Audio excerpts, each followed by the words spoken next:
बरं का, ही कविता तुमच्यासाठी खरं तर नाहीये, ही कविता सर्वसाधारण लोकांसाठी. तुम्ही कसे भारी आहात, खरंच भारी नाहीयेत का? तुम्हाला आता कशाचंच काही वाटत नाही, तुम्हाला आपलं नुकसान झालंय हेही काही वाटत नाही, तुम्हाला कशाचा काही फरकच पडत नाही. ह्या कवितेमध्ये बरं का एक कुटुंब मला भेटलंय. आता ते कुटुंब, त्या कुटुंबातले जे आजोबा आहेत ना, ते त्यांचं दुःख सांगतायत. काय दुःख आहे ते ऐकून घ्या, बघा तुम्हाला आवडतंय का आणि समजून घेता येतंय का. की सगळ्यांचेच चेहरे पडलेलं एक कुटुंब मला भेटलं, सगळ्यांचेच चेहरे पडलेलं एक कुटुंब मला भेटलं, खात्या पित्या घरचं तरी दुःखीच मला वाटलं. सगळ्यांचे चेहरे पडलेलं एक कुटुंब मला भेटलं, खात्या पित्या घरचं तरी दुःखी मला वाटलं.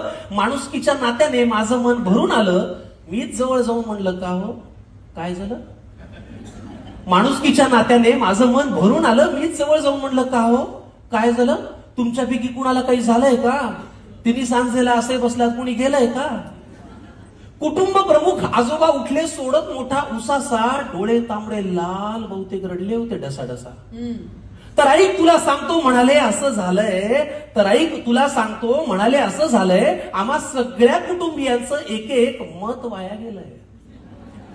तर ऐक तुला सांगतो म्हणाले असं झालंय, आम्हा सगळ्या कुटुंबियांचं एक एक मत वाया गेलंय. आता हा माझा नातू बघ नुसता जीवाला घोर आहे. नातवापासून सुरुवात केली ओळख करून द्यायला. आता हा माझा नातू बघ नुसता जीवाला घोर आहे, सभेला जायचं, घोषणा द्यायच्या याला फारच जोर आहे. बरं एवढं करून मतही दिलं तरी याचं भागलं नाही, पण याच्या नेत्याचं इंजिन आजवर सत्तेच्या स्टेशनात लागलं नाही. वा. मग ती सभा, ती गर्दी, तो आवाज, त्या घोषणा, त्याचं पुढे काय झालं. मग ती सभा, ती गर्दी, तो आवाज, त्या घोषणा, त्याचं पुढे काय झालं. आणि असं करत याचं मत 3-4 वेळा वाया गेलं. आता या माझ्या दुसऱ्या नातवाची आणि त्याच्या नेत्याची सेम टू सेम लाईफ आहे. दुसऱ्या नातवाकडे आले बरं का. आता या माझ्या दुसऱ्या नातवाची आणि त्याच्या नेत्याची सेम टू सेम लाईफ आहे. ना करियर में ग्रोथ है ना जिंदगी में वाईफ है. आता या माझ्या दुसऱ्या नातवाची आणि त्याच्या नेत्याची सेम टू सेम लाईफ आहे. ना करियर में ग्रोथ है ना जिंदगी में वाईफ आहे. अरे बाबा, वारशाने फक्त पैसा येतो, कर्तृत्व कुणी आणत नाही.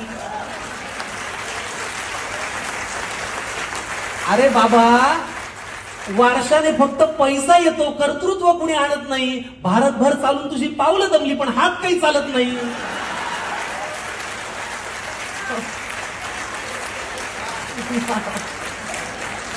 मग ते धोतर, ती काठी, तो चष्मा, ते आडनाव, त्याचं पुढे काय झालं. वा वा वा. मग ते धोतर, ती काठी, तो चष्मा, ते आडनाव, त्याचं पुढे काय झालं. आणि असं करत याचंही मत बरीच वर्ष वाया गेलं. आता या माझ्या मुलाला बरं का राजकारणातलं फार कळतं. आता मुलापर्यंत आले. आता या माझ्या मुलाला बरं का राजकारणातलं फार कळतं. याचं मन गेली अनेक वर्ष घड्याळातली वेळ पाळतं. आता या माझ्या मुलाला बरं का राजकारणातलं फार कळतं. याचं मन गेली अनेक वर्ष घड्याळातली वेळ पाळतं. चुकली वेळ, झाला खेळ, वेगळं संधान साधलं. एका साहेबाचं घड्याळ दुसऱ्या साहेबांनी स्वतःच्या हातावर बांधलं.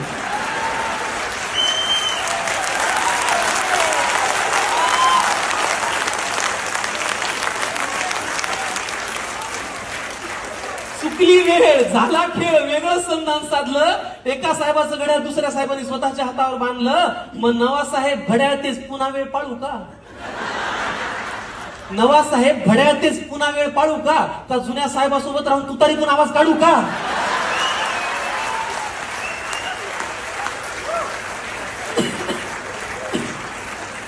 मग ते वय, तो अनुभव, ती निष्ठा, तो परिवार, त्याचं पुढे काय झालं. असं करत या माझ्या मुलाचं मत मात्र वाया गेलं.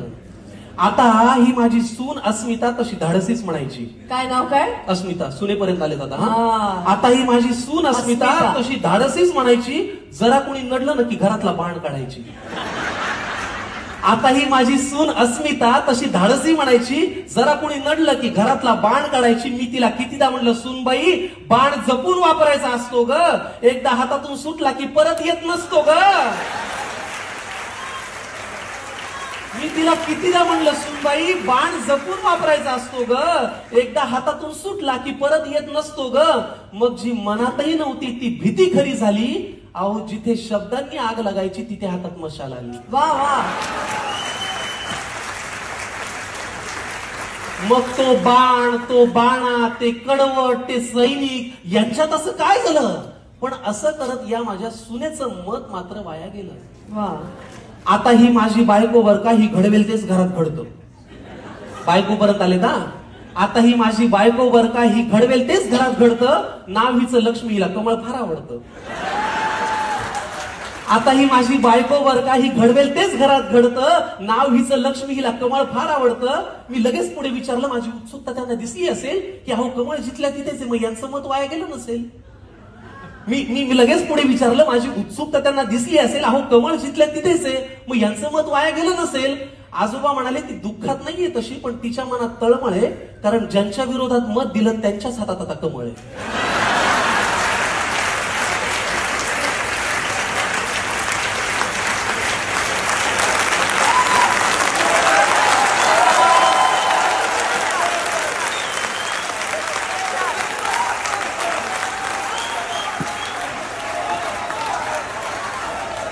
अहो मग ते विरोधक, हे सत्ताधारी, हे प्रामाणिक, ते बाजारी, यांच्यात असं काय झालं? पण असं करत या माझ्या बायकोचं आता वाटतंय मत मात्र वाया गेलं. त्यामुळे पुढाऱ्यांनो, तुम्ही कितीही पक्ष बदलून म्हणालात की हाच माझा पक्ष आहे, तरी एक गोष्ट लक्षात ठेवा की आमचं तुमच्याकडे लक्ष आहे. तुम्ही कितीही पक्ष बदलून म्हणालात की हाच माझा पक्ष आहे, तरी एक गोष्ट लक्षात ठेवा की आमचं तुमच्याकडे लक्ष आहे. त्यामुळे इथून पुढे तरी दिलेल्या मताची किंमत जरा तरी ठेवा. इथून पुढे तरी दिलेल्या एका मताची किंमत जरा तरी ठेवा आणि मतदारांना मतदार करा आणि लोकशाही जिवंत ठेवा. वा वा.